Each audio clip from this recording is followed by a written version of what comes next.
Bueno, mi nombre es Pablo Rivera, soy artista visual, eh, formado dentro de la línea de la escultura de alguna manera, pero de alguna manera expandiéndome siempre hacia otros medios también. La obra que formó parte de la Bienal, digamos, o estuvo en la Bienal, viene de una exposición anterior que hice el 2017. Bueno, esta obra formaba parte de un relato, un contexto mayor, ¿no? La mayoría de las obras tenían de alguna manera relación con un momento político importante, que era preestallido, ¿no? Entonces, de alguna manera había una exploración por un clima político que en ese momento ya estaba bastante agudizado. Y las obras dialogaban con ese clima político, ¿no? Y esta obra era una de ellas, ¿no? Habían dos obras que hacían relación quizá al asunto de esta especie de utopía que yo mencionaba, que era la piedra ideal, ¿no? Y eran dos porque de alguna manera esas dos obras surgen de una residencia que hice el año 2016 en Casa Poli. Entonces me fui a esta residencia y estuve un montón de tiempo recorriendo las playas y los primeros días buscando la piedra ideal, por así decirlo. Y el primer día yo me acuerdo que volví a la casa con 70 piedras distintas, una cosa así. El segundo día volví con 40 piedras casi idénticas. Entonces empecé como a montar distintas tipologías posibles, ¿no? Porque lo ideal no tenía un parámetro. Era como decir, bueno, que la piedra ideal puede ser cualquier cosa. Y entonces me empecé a poner parámetros. Y uno de los parámetros que me coloqué fue la relación con el cuerpo. Y de ahí me fui achicando hasta la piedra en que uno podía lanzar, tirar. Entonces empecé a buscar esa piedra, ¿no? Esa piedra que era perfecta para tirar, ¿no? Ese nivel de idealidad. Y me hice de algo así como 90, 100 piedras de ese tipo, digamos.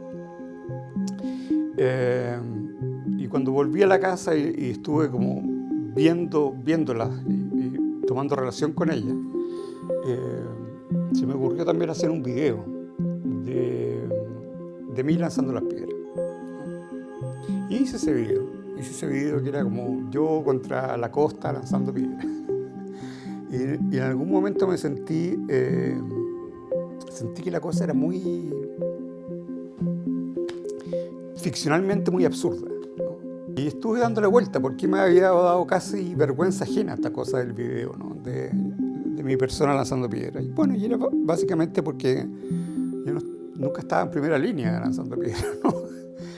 No era ese tipo de persona en mi relación política. Entonces me empecé a preguntar quiénes sí, ¿no? ¿Quiénes podían estar? Y obviamente la primera figura que surge, ¿no? Sobre todo porque yo estoy en la Universidad de Chile y una figura común es la del encapuchado.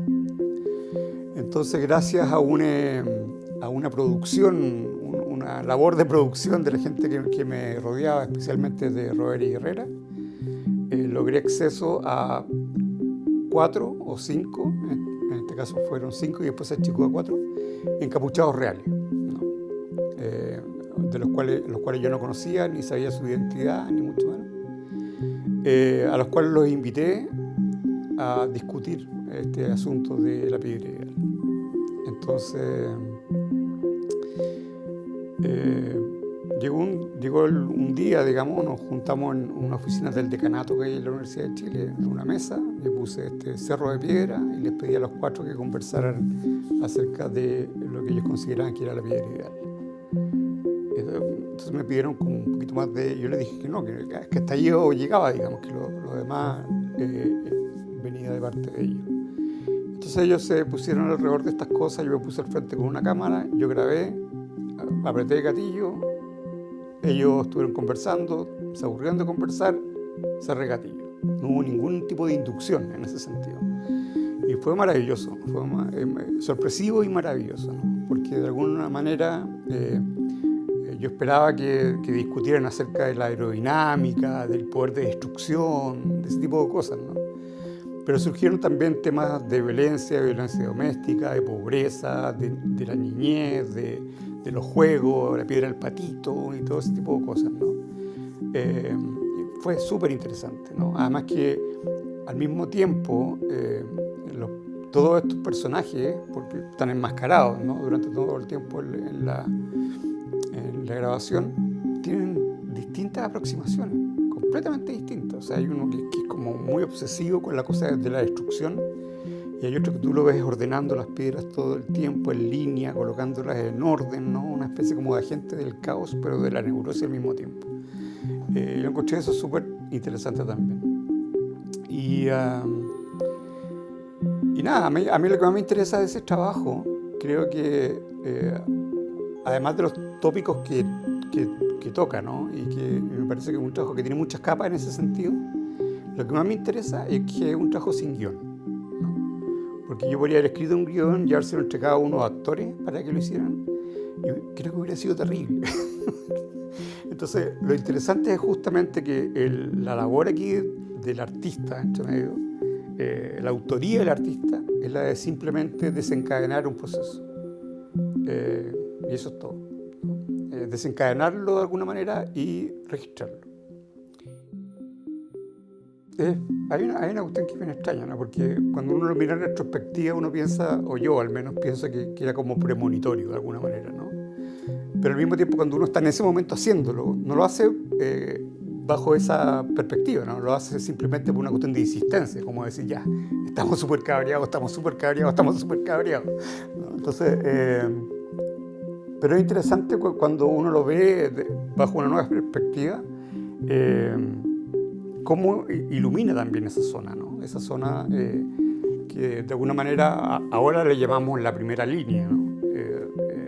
Para mí la elección de la obra tiene que ver con una situación específica del clima político actual, cosas así, y de las cosas que están disponibles también, obviamente.